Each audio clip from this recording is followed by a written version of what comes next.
eu gostaria de convidar você a abrir ou acessar a sua Bíblia comigo, em Lucas capítulo 8, para nós lermos juntos os versos 40 a 48. Um texto bíblico, uma história do ministério do Senhor Jesus Cristo, tão conhecida, mas que fala de maneira tão viva e eficaz aos nossos corações hoje. Você pode abrir ou acessar sua Bíblia comigo?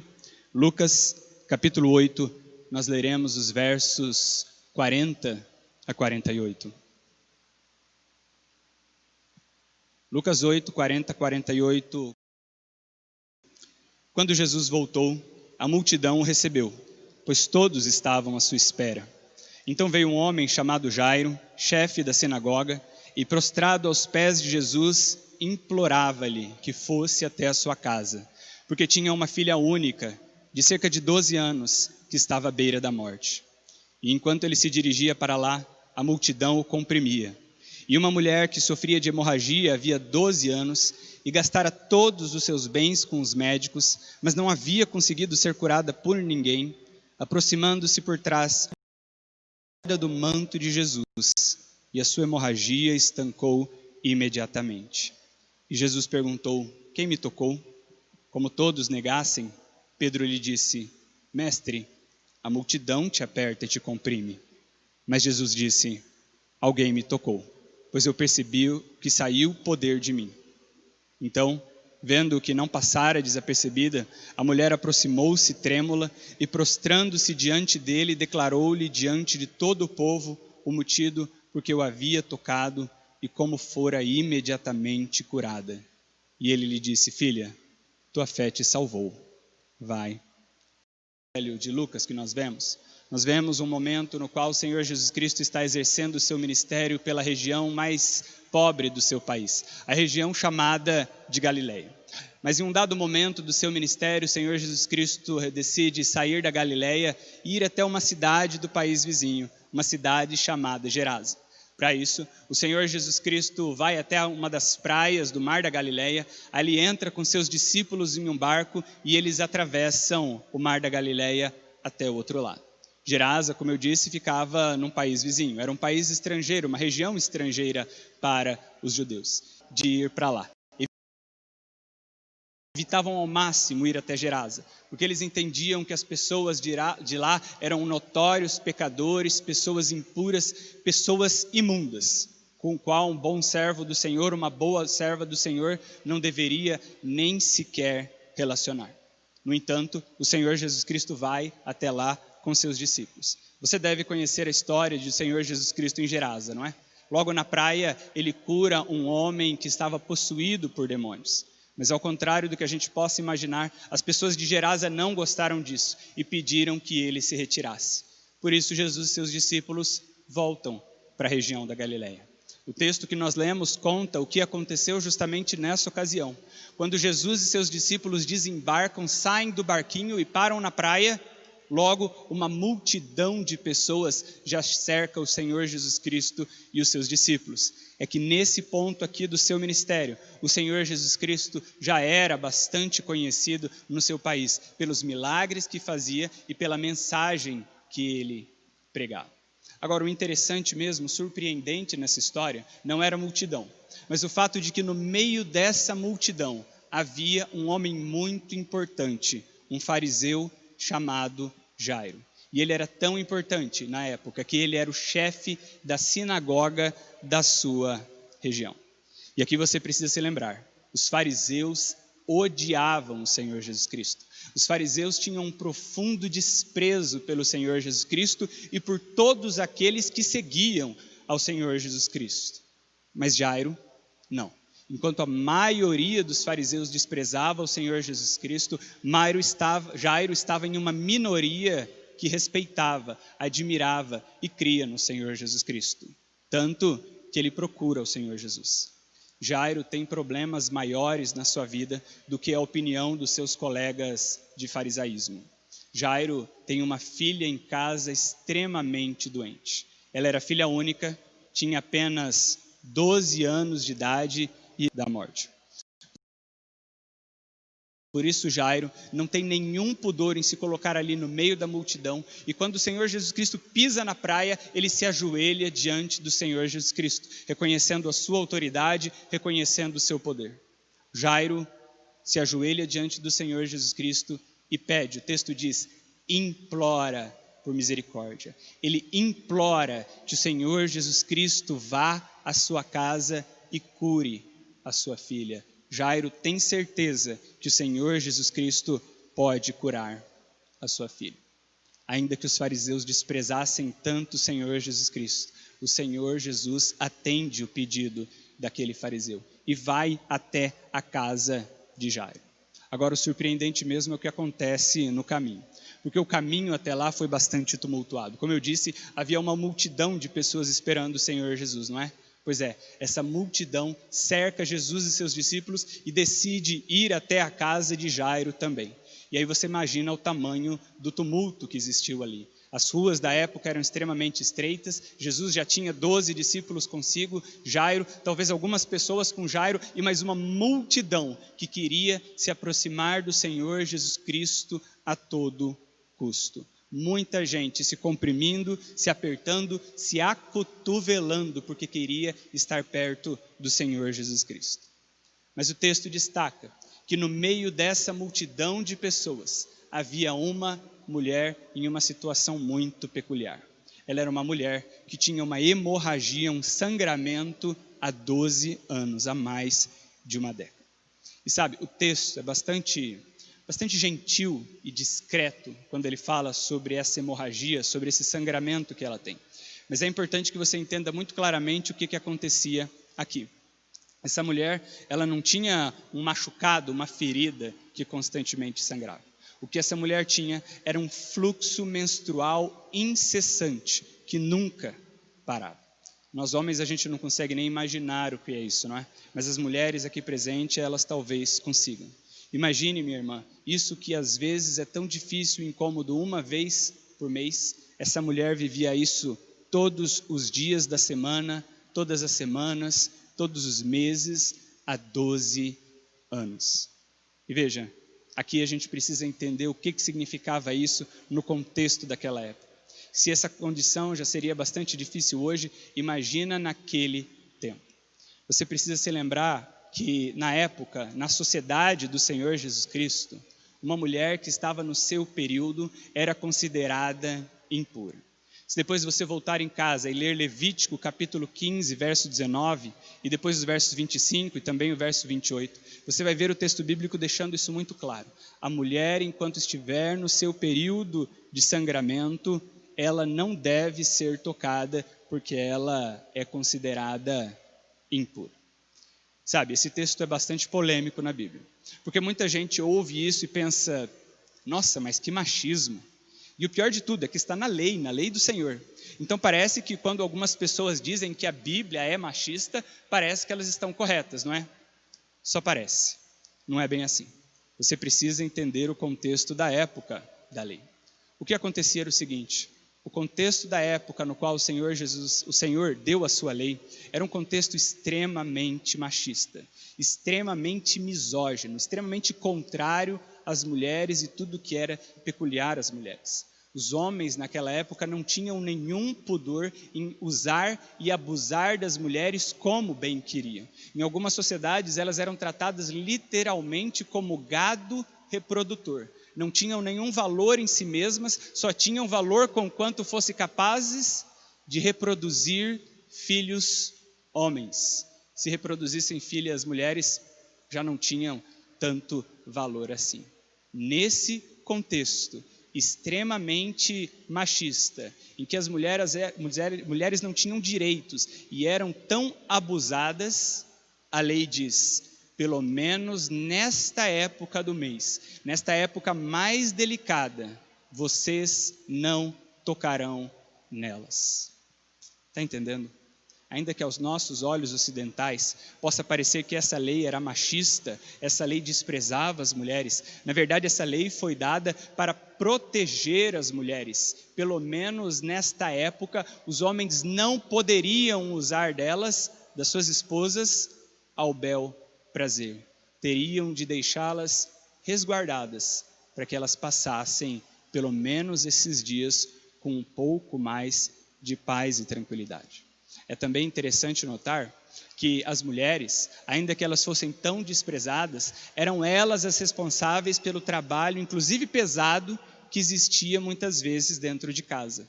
Uma das responsabilidades que as mulheres tinham era sair de casa, sair da cidade, carregando tonéis vazios, enchê-los de água no poço, que sempre ficava fora da cidade, e depois carregá-los cheios para dentro de casa.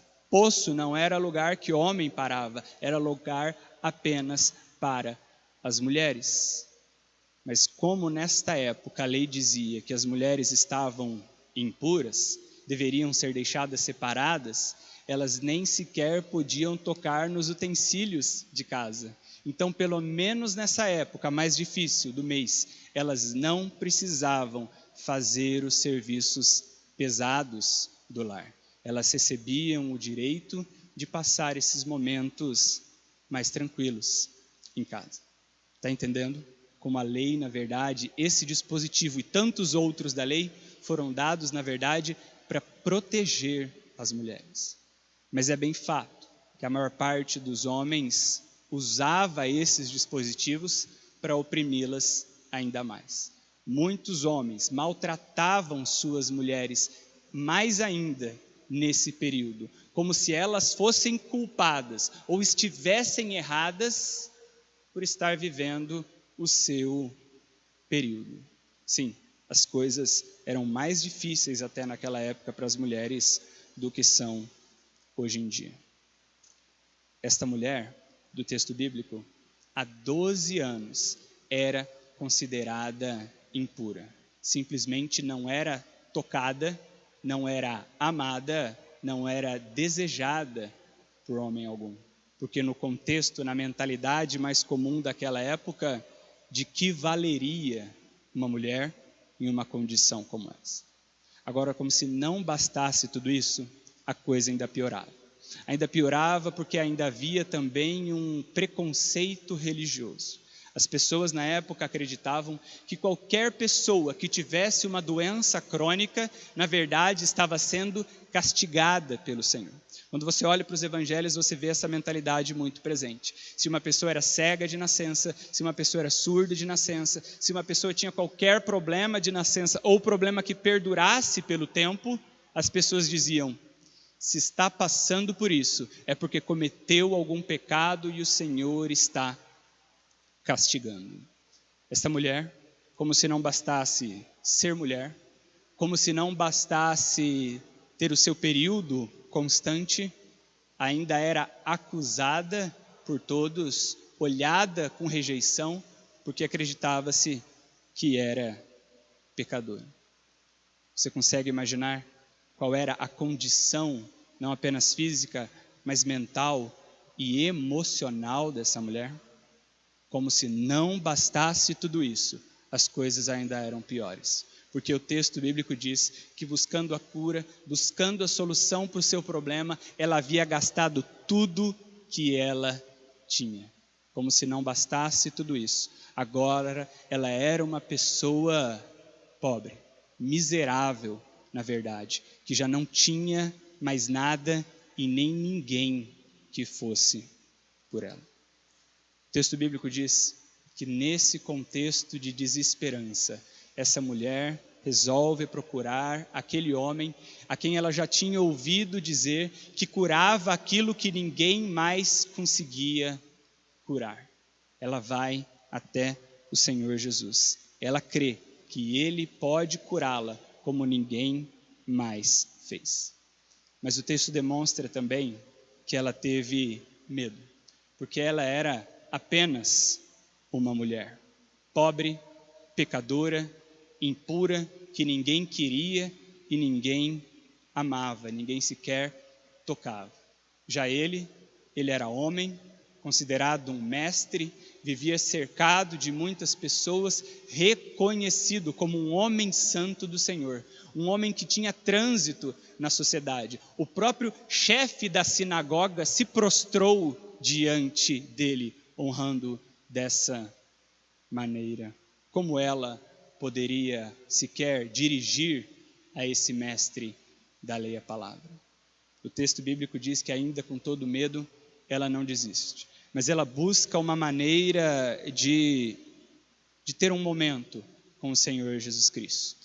Quando toda a multidão estava comprimindo o Senhor Jesus Cristo, ela toma coragem, ela se mete no meio da multidão, porque ela sabe que se ela tão somente tocar na roupa do Senhor Jesus Cristo, Ele já pode curá-la. Ela faz isso, ela se esgueira, ela tenta passando pelo meio das pessoas, ela se acotovela no meio das pessoas, ela se comprime, ela estica a sua mão e ela mal toca na roupa. O texto diz, ela toca na ponta da borda do seu manto. Mas naquele exato momento, o seu sangramento parou, estancou e ela foi curada. E ela percebeu e sentiu que foi curada. E aí o texto diz que, para surpresa dela e de todo mundo que estava ali, nessa hora, no meio do tumulto, o Senhor Jesus Cristo parou e perguntou: quem encostou em mim? Quem tocou em mim? E aí você imagina como ninguém entendeu nada, não é? Estava todo mundo se acotovelando, estava todo mundo encostando em todo mundo, estava todo mundo esbarrando em todo mundo. Pedro mesmo não entende nada. Mestre, como assim quem te tocou? Está todo mundo se esbarrando aqui, todo mundo esbarrou no Senhor de alguma maneira. Mas o Senhor Jesus Cristo responde e diz: não, eu não estou falando de quem esbarrou em mim. Eu senti que alguém tocou voluntariamente, propositalmente. Alguém veio aqui e quis encostar em mim. Quem foi? E aí a mulher, vendo que ela não ia passar desapercebida, ela ficou apavorada. O texto bíblico diz que ela tremia de medo, porque ela não sabia qual seria a reação do Senhor Jesus Cristo ali naquela hora. Ela, uma mulher impura que havia tocado o Senhor Jesus, aquele homem puro. Mas ela percebe que não tendo como escapar, era melhor se entregar. O texto bíblico diz que ela se prostrou diante do Senhor Jesus Cristo, tremendo de medo, admitiu que foi ela que o tocou e contou a sua história. Imagina o suspense naquela situação. O que o mestre fará com ela? Para surpresa geral de todo mundo, o Senhor Jesus Cristo não a despreza, não a recrimina, não a condena. Ele apenas olha para ela e gentilmente diz: filha, a tua fé te salvou, vai em paz. Filha, você ter crido, ter acreditado de todo o coração que eu podia te curar, e ter vindo até mim para me curar, para ser curada, e ter buscado o meu toque para ser curada, te salvou. Vá em paz agora. E assim encerra o texto que nós lemos. Talvez, se você é uma pessoa um pouquinho mais detalhista e atenciosa, você esteja se perguntando: mas espera aí, pastor, e a filha de Jairo? Afinal, o que aconteceu com a filha de Jairo? Depois em casa você pode continuar lendo o texto e você vai ver o que aconteceu. Eu já dou um spoiler, fica tudo bem com ela. O Senhor Jesus Cristo a cura. Mas de fato, a história da filha de Jairo não é o foco que eu gostaria de ter com você aqui agora. Eu gostaria de olhar para esse texto e junto com você, refletir nos sangramentos. O texto bíblico fala de uma mulher que sofria por 12 anos com sangramento no seu corpo. Mas eu gostaria de falar com você dos sangramentos que nós sofremos todos os dias em nossas mentes, em nossos corações, em nossas vidas. Porque eu não sei se você já reparou, mas como tem gente sangrando por aí dentro de si. Talvez você mesmo seja uma pessoa que está aqui hoje, talvez disfarçando um pouco com um sorriso amigável, talvez vestindo a sua armadura de pessoa forte, mas por dentro do seu coração, você esteja sangrando. Sabe, há vários motivos pelos quais há tanta gente machucada hoje em dia. Mas hoje eu gostaria de focar em um: as ofensas.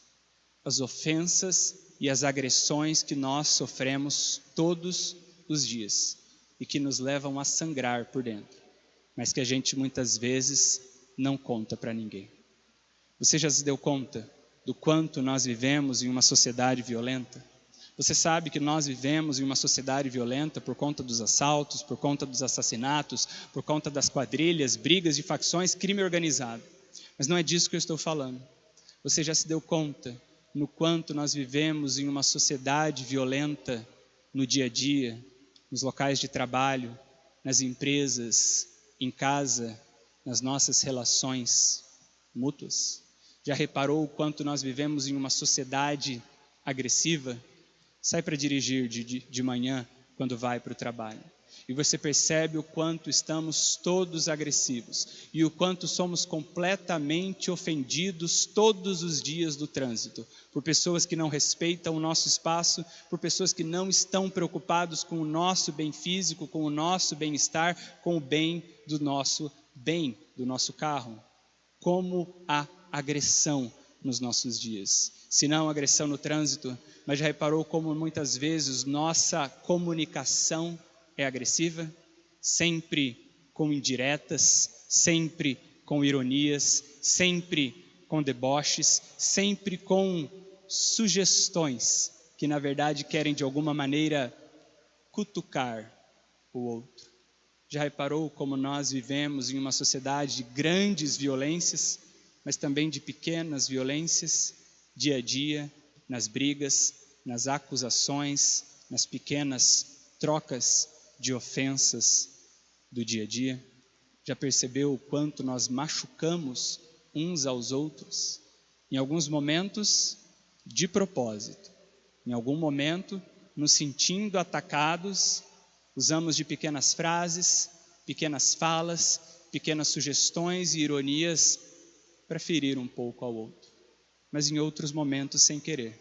Às vezes sem perceber, falamos coisas que machucam os outros. Às vezes sem perceber, os outros nos machucam também. E às vezes gastamos muito tempo e energia especulando entre uma coisa e outra. O fulano disse isso, a Beltrana disse aquilo, porque queria me ofender. Não parece, mas eu tenho certeza que lá no fundo, na sua mente, essa era a intenção da pessoa. E ficamos tentando especular, adivinhar quando era de propósito e quando não era de propósito. E sabe, isso é uma coisa tão antiga. Se você olhar, voltar para o século XIX, o filósofo alemão Arthur Schopenhauer já falava um pouco disso. Ele criou uma coisa que entrou para a história conhecida como o dilema do porco-espinho. Você já ouviu falar do dilema do porco-espinho? É algo que entrou realmente para a nossa cultura. Recentemente o professor e historiador Leandro Carnal escreveu um livro com esse título, explicando justamente a ideia do Arthur Schopenhauer. O dilema do porco-espinho é o seguinte: o porco-espinho, você sabe, tem o corpo espinhoso. Mas no inverno, ele precisa se aproximar de outros porcos-espinho, para que o calor do corpo deles os mantenha aquecido e eles possam sobreviver ao inverno, aos rigores do inverno. No entanto, o porco-espinho não pode se aproximar demais, porque senão a sua carcaça machuca o seu vizinho, e o seu vizinho o machuca também.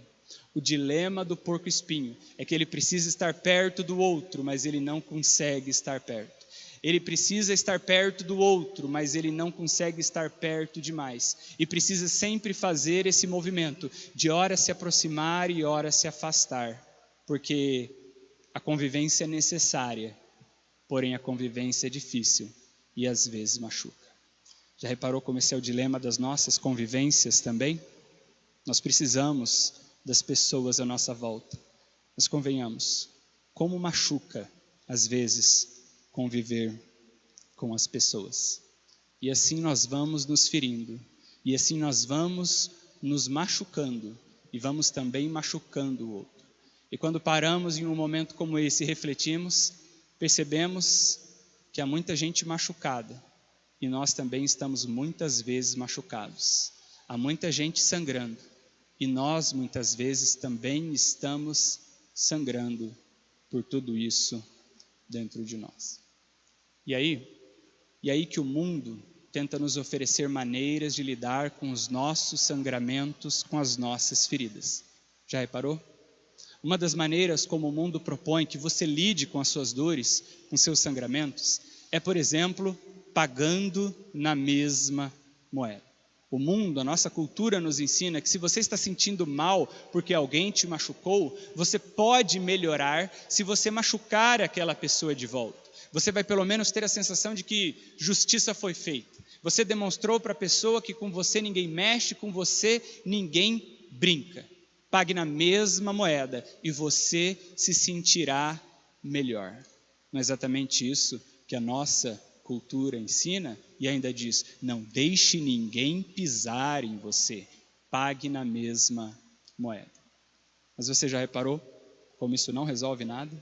Talvez você se sinta melhor por algum momento com aquela pequena vingança, mas ela não volta ao tempo e não desfaz o machucado, a ferida que você recebeu. Uma outra maneira, como o mundo nos ensina para nós lidarmos com as nossas feridas, é dizendo, olha, se você não tem como pagar na mesma moeda, se você não tem condições de fazer com a pessoa o que ela fez com você, pelo menos fale mal dela. Ah, como é bom falar mal de quem nos fez mal, não é? Se a gente encontra alguém que também não gosta daquela pessoa e pode falar mal com a gente também, melhor ainda. Que sensação boa dá falar mal de alguém que nos fez mal. Sabe, essa é a chamada vingança do fraco.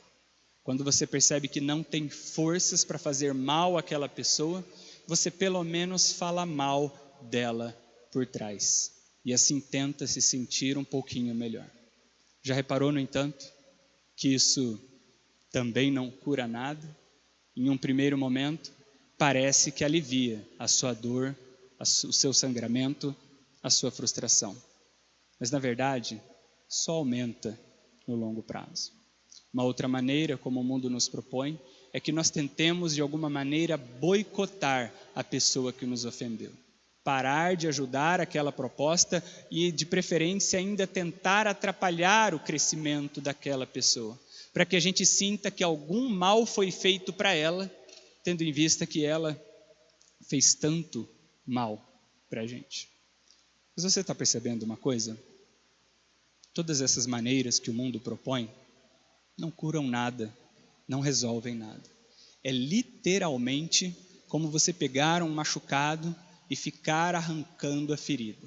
Quando ele começa a cicatrizar, você começa a arrancar as casquinhas daquela ferida. Vamos ser sinceros? Dá um certo prazer na hora. Mas você percebe como só vai piorando a sua ferida no longo prazo? Pois é. As soluções que o mundo aponta para os nossos sangramentos não melhoram nada. Pelo contrário, infeccionam e faz com que eles piorem. Mas a Bíblia tem uma proposta muito diferente para os sangramentos que nós temos no coração. Sabe qual é a proposta bíblica? Sabe qual é a resposta bíblica? Em uma palavra, perdão. Perdão, diz a Bíblia.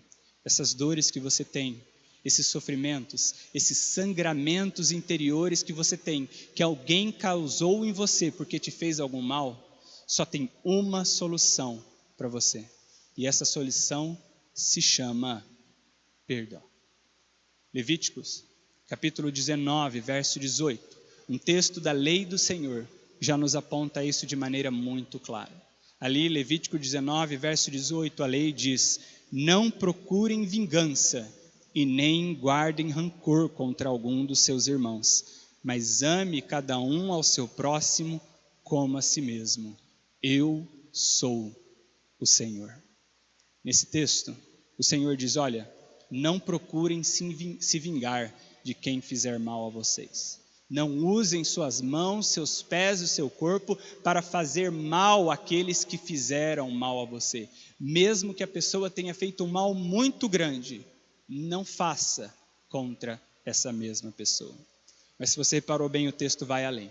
Ele diz, não apenas não faça com seu corpo, mas nem sequer no seu coração guarde rancor contra algum dos seus irmãos, contra alguém que te fez mal.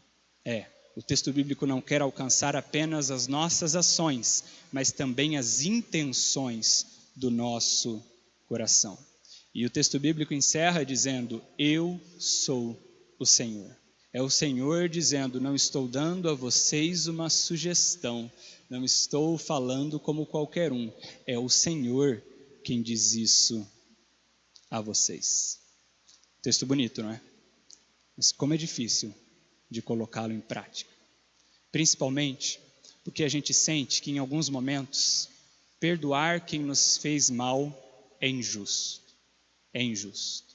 Muitas vezes a gente sente, agora, a pessoa me fez aquele mal todo e agora eu vou simplesmente perdoar e a coisa morre aí, ela faz o que quer e eu perdoo e simples assim. Isso não é justo.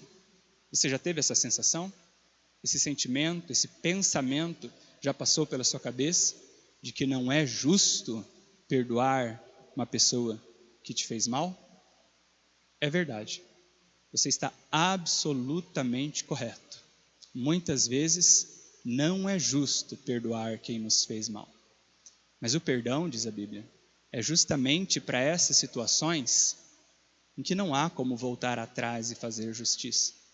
Justo mesmo era que fosse possível voltar no tempo e aquela pessoa desfazer o mal, o prejuízo que ela nos causou. Mas nós sabemos que isso simplesmente não existe. E mesmo que a pessoa peça desculpas, muitas vezes o mal já foi feito e não volta atrás.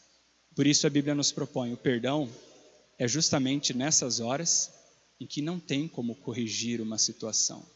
O perdão é o único que alcança, mesmo onde a justiça muitas vezes não alcança. O perdão é aceitar ser injustiçado em muitas vezes. Dizer: eu sofri uma injustiça, mas eu ainda assim perdoo. Falando em injustiça, a Bíblia ainda piora um pouco as coisas para a gente. Porque em um dado momento, Pedro faz uma péssima pergunta ao Senhor Jesus Cristo. O apóstolo Pedro, lá em Mateus 18, versos 21 a 22, ele pergunta ao Senhor Jesus Cristo: Senhor Jesus, quantas vezes eu devo perdoar uma pessoa? Porque às vezes essa é uma questão muito prática da vida, não é? Muitas vezes as pessoas erram com a gente e não erram só uma ou duas vezes. A maior parte dos rabinos, mestres da lei, dizia: realmente o Senhor nos manda perdoar. Mas quantas vezes devemos? A maior parte dos rabinos dizia 7. 7 é suficiente. Porque 7 na sociedade judaica representava o número da perfeição. Se você perdoar alguém 7 vezes, você já perdoou perfeitamente e não precisa perdoar mais uma oitava. E aí Pedro pergunta para o Senhor Jesus Cristo: Senhor Jesus, é 7 mesmo? 7 é suficiente? Devo perdoar 7 vezes quando uma pessoa pecar contra mim? E o Senhor Jesus Cristo responde: não, eu digo a você que não até 7, mas 70 vezes 7. Entenda, o Senhor Jesus Cristo não está falando de 490 vezes. O Senhor Jesus Cristo estava pegando o número 7, que na sua sociedade, na sua comunidade, representava a perfeição, e multiplicando pelo número 70, que representava na cultura judaica a infinitude. Jesus está dizendo: pegue o número da perfeição, multiplique pelo número da infinitude, e aí você entendeu quantas vezes vocês devem perdoar uns aos outros. Falando num português bem claro, o Senhor Jesus Cristo está dizendo: sabe quantas vezes vocês precisam perdoar uns aos outros? Quantas vezes forem necessárias. Quantas vezes forem necessárias. Talvez nessa altura você esteja um pouquinho confuso. Mas espera aí, pastor. Então quer dizer que as ações erradas não têm consequências? Quer dizer que as pessoas podem fazer o que quiserem e a gente tem que simplesmente passar a mão? Quer dizer, por exemplo, que se uma pessoa cometer um crime, ela deve ser perdoada e não deve ser punida, é isso? Não, não é isso. Porque veja, a Bíblia fala do seu início ao fim. de como crimes devem ser punidos na letra da lei. A Bíblia fala isso de capa a capa. E a Bíblia fala o tempo todo das ações terem consequências e as consequências precisarem ser encaradas frontalmente. A Bíblia, quando fala em perdão, ela não fala em fingir que o problema não aconteceu. Ela não fala em fingir que o erro não existiu. Não. A Bíblia fala em olhar para uma situação, saber que houve erro, saber que houve ali um problema, saber que houve uma ferida que foi criada, mas não olhar mais para ela com ódio, nem com raiva e nem com ira. Quando a Bíblia fala em perdão, fala em olhar para uma situação que muitas vezes a consequência tem que ser encarada, mas sem raiva, sem ódio e sem ira. Perdoar não significa fingir que o fato não aconteceu. Perdoar significa olhar para um determinado fato, mas não deixar que ele controle sua mente e seu coração. Entender que o que aconteceu no passado ficou no passado e não tem o direito, você não deve dar o direito de conduzir todos os seus pensamentos, sentimentos e ações dali para frente.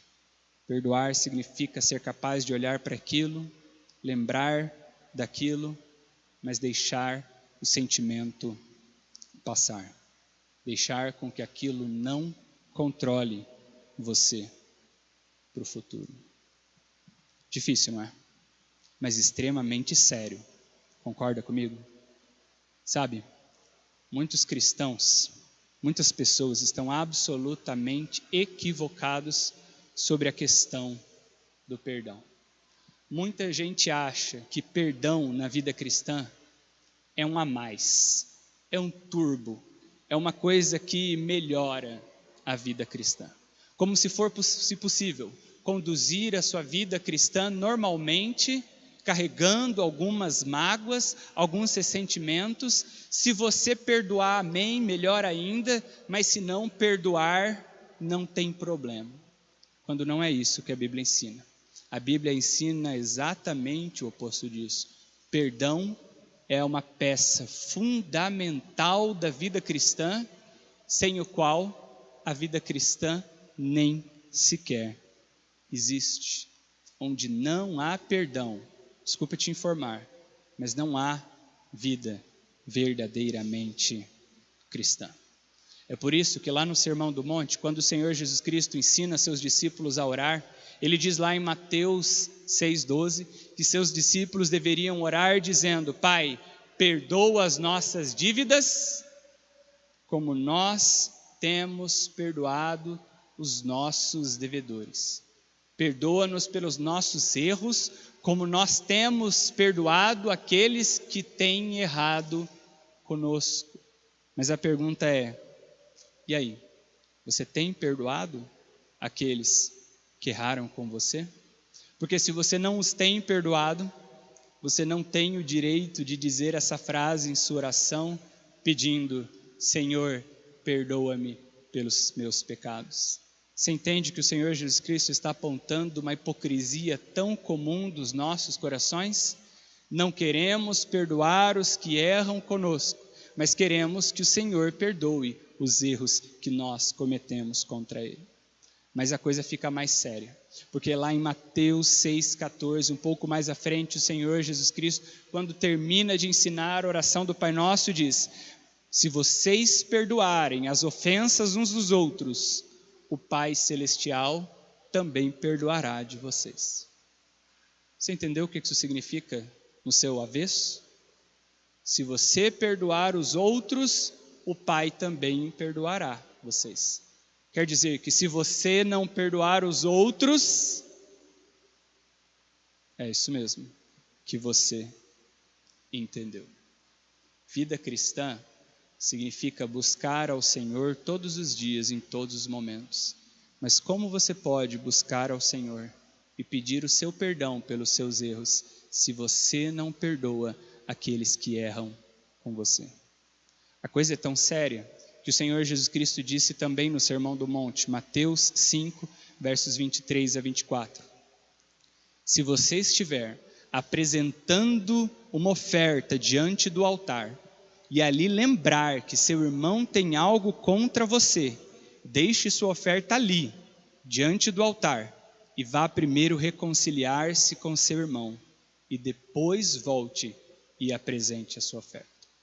Traduzindo num português mais claro, mais atual, se você vai ao culto e vai ofertar ao Senhor os seus louvores, a sua adoração, mas se lembrar que você tem uma situação não resolvida com alguém, que errou com você, ou com quem você errou, pare o que você estiver fazendo, reconcilie-se primeiro e depois volte e ofereça a sua oferta de louvor e de culto ao Senhor.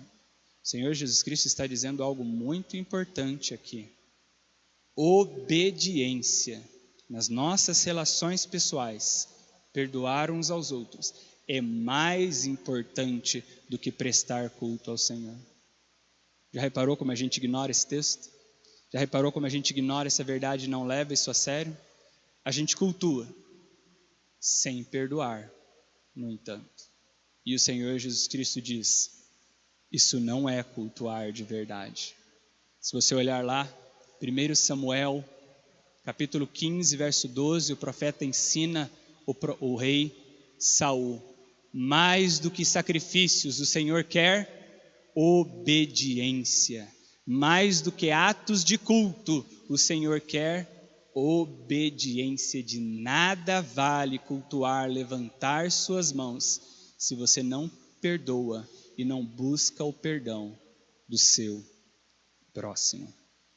1 Pedro, capítulo 3, verso 9, o apóstolo ensina, não retribuam o mal com o mal, nem insulto com insulto. Pelo contrário, bendigam, pois para isso vocês foram chamados, para receberem bênção por herança. Está entendendo o que Pedro está dizendo aqui? Vocês buscam bênçãos do Senhor, não é? Vocês querem herdar as bênçãos do Senhor sobre a vida de vocês, não é? Elas não virão sobre vocês, se vocês viverem vidas de pagar o mal com o mal, o insulto com o insulto. Você quer de fato receber as bênçãos que o Senhor tem por herança para vocês? Não paguem o mal com o mal, nem insulto com insulto, antes bendigam uns aos outros, abençoem uns aos outros. É por isso que 2 versos à frente, o próprio Pedro, 1 Pedro 3,11, diz assim, afaste-se do mal e faça o bem, e busque a paz com perseverança. Pedro está admitindo, eu sei, é difícil pra caramba isso que eu estou dizendo para vocês. É muito difícil perdoar. É muito difícil não pagar o mal com o mal. É muito difícil não insultar quem nos insultou. Mas busquem a paz com perseverança. Lutem por isso. Lutem pela manutenção da paz. Lutem interiormente contra esse desejo, esse impulso humano que nós temos de pagar o mal com o mal, de tentar usar da maledicência e do insulto para devolver o mal que fizeram a nós. A questão é tão séria e tão importante que Paulo escreve sobre isso quando escreve as igrejas que ele havia fundado lá no 1º século depois de Cristo. Lá em Colossenses, por exemplo, no capítulo 3, verso 13, Paulo diz, suportem-se uns aos outros e perdoem as queixas que tiverem uns com os outros. Perdoem como o Senhor lhes perdoou. Quando Paulo está escrevendo isso, e ele está escrevendo a uma comunidade de cristãos, ele está admitindo uma coisa que a gente não gosta de admitir, que a gente evita falar, principalmente em público, quando tem visitante. Sabe o que Paulo está dizendo aqui? Perdoar na igreja é muito difícil, não é? Perdoar na igreja talvez seja ainda mais difícil do que em qualquer outro lugar. Porque a gente vem para a igreja e ninguém espera na igreja ser ofendido, ser machucado. Nós esperamos ir à igreja encontrando apenas anjos pelo caminho, pessoas gentis, amáveis, no ápice da educação. Não é isso que nós esperamos? Mas a gente esquece que nem nós somos assim. Não poderíamos esperar que nossos irmãos, tão humanos quanto nós, fossem o tempo todo. A verdade é que a gente erra uns com os outros. A gente às vezes pisa no calo uns dos outros. Às vezes sem querer realmente. Às vezes sem perceber o tom, a maneira como nos expressamos. Às vezes porque escapa mesmo das nossas bocas, das nossas ações, coisas que não deveriam. Paulo diz, pois é, ainda assim, mesmo aí na igreja, suportem-se uns aos outros e perdoem as queixas que tiverem. Perdoem como Cristo lhes perdoou. E como é que Cristo nos perdoou? Totalmente, diariamente, não é? Todos nós erramos com o Senhor Jesus tantas vezes e Ele repetidamente nos perdoa. Por isso o Senhor Jesus Cristo diz, quantas vezes eu já perdoei vocês? 70 vezes 7, perfeição multiplicada pela infinitude, é esse tanto de vezes que eu perdoei vocês. Então perdoem uns aos outros da mesma maneira. Sabe por que perdão na igreja é tão importante? Hebreus capítulo 12, verso 15. Hebreus 12, 15. Ali o autor bíblico diz, cuidado que ninguém se exclua da graça de Deus, nenhuma raiz de amargura brote em vocês e cause perturbação, contaminando muitos. Quanta coisa Paulo ensina nessa frase. Paulo diz, olha só, se você não perdoa, se você persiste em não perdoar alguém, aquela ferida que a pessoa te fez, ela de fato cresce em você. Se você se permite os expedientes do mundo, então, de continuar alimentando o seu rancor, você vai arrancando cascas e aquilo infecciona, e aquilo cresce dentro de você. Aquilo cria raízes de amargura dentro de você. E raiz de amargura, quando cresce, ela começa a brotar. E sabe o que ela brota dentro de você? Perturbação, diz o texto bíblico.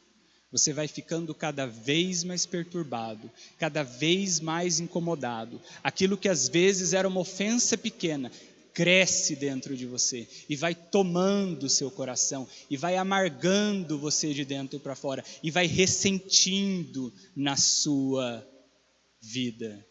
E Paulo ainda diz, e isso contamina as pessoas à sua volta. Sabe o que é engraçado? Todo mundo acha que disfarça bem, não é? Todo mundo acha que disfarça super bem. Todo mundo tem suas feridas, suas chateações dentro de si, muitas vezes não perdoadas, que estão amargando, que estão gangrenando dentro de si, mas todo mundo acha que disfarça bem. Não, eu não falo disso, eu lido com isso dentro de mim, eu não preciso falar disso, ninguém percebe. Posso te contar um segredo? Percebe. Essas coisas escapam pelo canto da nossa boca. Em comentários maldosos, em indiretas, em falas. Com o tempo parece que começam a cheirar no nosso suor. A gente percebe, a gente conhece, todo mundo conhece. Gente amarga, gente ressentida, gente que sempre tem um comentário negativo, gente ácida, gente venenosa, muitas vezes, que acha que está guardando bem o seu ressentimento e a sua amargura, mas o seu coração está cheio de raízes de amargura e isso já está contaminando as pessoas à sua volta. Mas o autor bíblico diz mais uma coisa aqui. Ele começa o verbo dizendo, ninguém se exclua da graça de Deus fazendo essas coisas. Paulo está dizendo, quando você permite que as ofensas, que as feridas, as amarguras, os ressentimentos cresçam no seu coração, amarguem o seu coração, quando você permite que isso cresça a ponto de te perturbar e contaminar as pessoas à sua volta, você está se excluindo, você está se afastando da graça de Deus. Você está voluntariamente caminhando para longe da graça de Deus. Você pode estar indo aos cultos, você pode estar cantando no louvor, você pode estar pregando, você pode estar ensinando, você pode fazer o que quiser.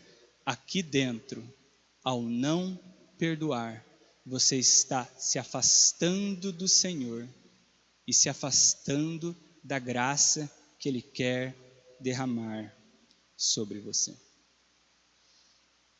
Tem mais umas coisas, 2 coisinhas que eu queria dizer para você. A penúltima é a seguinte: Mateus capítulo 18, versos 15 a 20. Não precisa ler agora. Lê depois em casa e vê se eu não estou falando nenhuma bobagem. Mateus capítulo 18, versos 15 a 20, talvez seja o texto que os crentes menos gostam e mais ignoram. Sabe por quê? Nesse texto, o Senhor Jesus Cristo fala sobre os conflitos que existiriam na igreja. Ele sabia que seus seguidores fundariam a igreja, começariam a igreja e se reuniriam para servi-lo melhor. E ele sabia que nessa reunião dos cristãos haveria dificuldades, sim, entre eles. E o Senhor Jesus Cristo já aponta nesse texto como as dificuldades devem ser vencidas, como devem ser superadas. E ali o Senhor Jesus Cristo diz assim: olha só, se alguém errar com você, se alguém te ferir, se alguém pecar contra você, procure essa pessoa para conversar e busque resolver a situação entre vocês. Se não for possível, ainda assim, chame outras pessoas para intermediarem, para servir de testemunha e ajudarem vocês na resolução.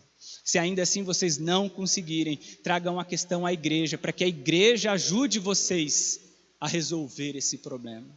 3 vezes busque resolver a situação no máximo das suas forças. Você já reparou como esse texto é tão ignorado? Quando a gente se machuca, ou melhor, quando alguém machuca a gente vira a cara, a gente se fecha e a gente evita a pessoa. Mas a gente não faz, e a gente não quer fazer o que o Senhor Jesus Cristo ordena nesse texto.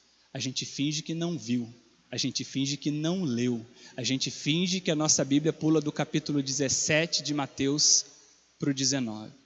A gente diz para os outros, e a gente diz para si mesmo, que o outro é que errou, que tem que nos procurar para pedir desculpas. E aí a gente se comporta como criança, que foge da situação.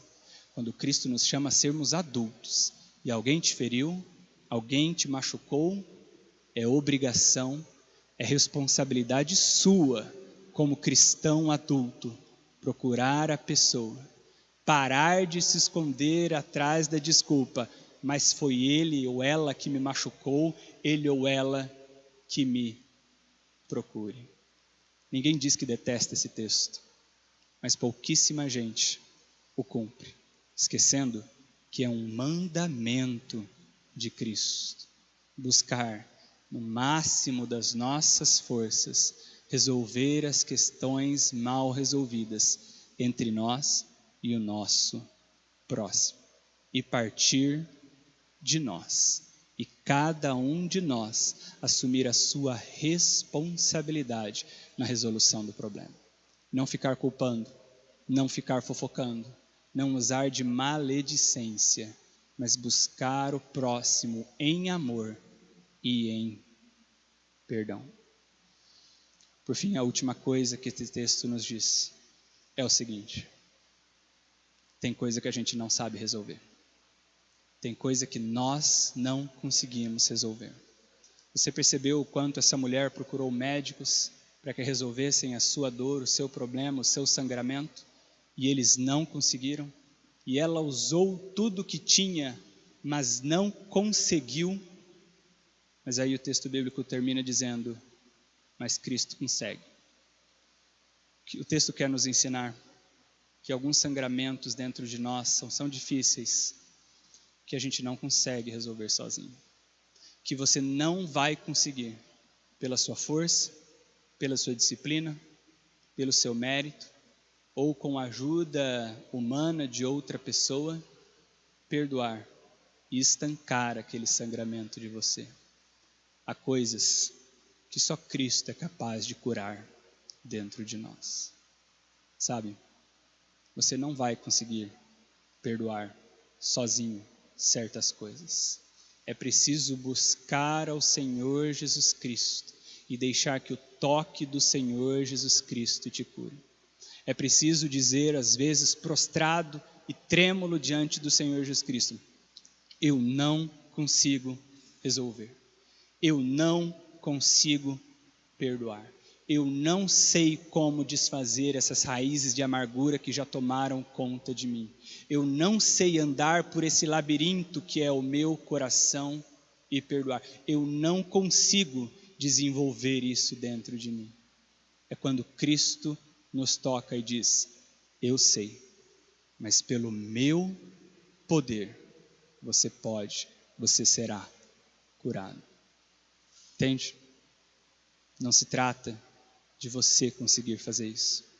Se trata de você buscar ao Senhor Jesus Cristo, pedindo que Ele te purifique, que Ele te ensine a perdoar.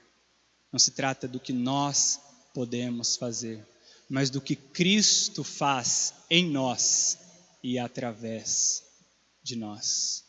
Por isso, o que nós precisamos fazer é como essa mulher: buscar o toque purificador e curador que só o Senhor Jesus Cristo tem. Abaixa sua cabeça comigo. Vamos orar. Coloque-se diante do Senhor. Coloque sua vida, a sua mágoa, a sua tristeza, a sua angústia, o seu sangramento diante do Senhor Jesus Cristo. E diga a Ele: eu não consigo curar, eu não consigo estancar. Se o Senhor não fizer isso por mim, eu não consigo. Mas eu creio no Teu poder. Não há nada que o Senhor não possa curar. Então, Cristo, frutifica em mim o perdão que eu preciso. Ensina-me a perdoar. Frutifica em mim aquilo que eu não tenho por mim mesmo, mas cria em mim o Teu reflexo. Pai, muito obrigado pela Tua palavra. Pai, muito obrigado pela Tua palavra, por tudo que ela nos ensina, Pai. Muito obrigado porque a Tua palavra nos corrige, e nos corrige pelo nosso bem. Muito obrigado, porque a Tua palavra nos ensina o caminho do perdão, tão difícil, mas tão necessário em nossas vidas. Pai, eu peço que pelo Teu Santo Espírito, pelo poder do Teu Santo Espírito, o Senhor toque vidas e corações que estão sangrando aqui e agora.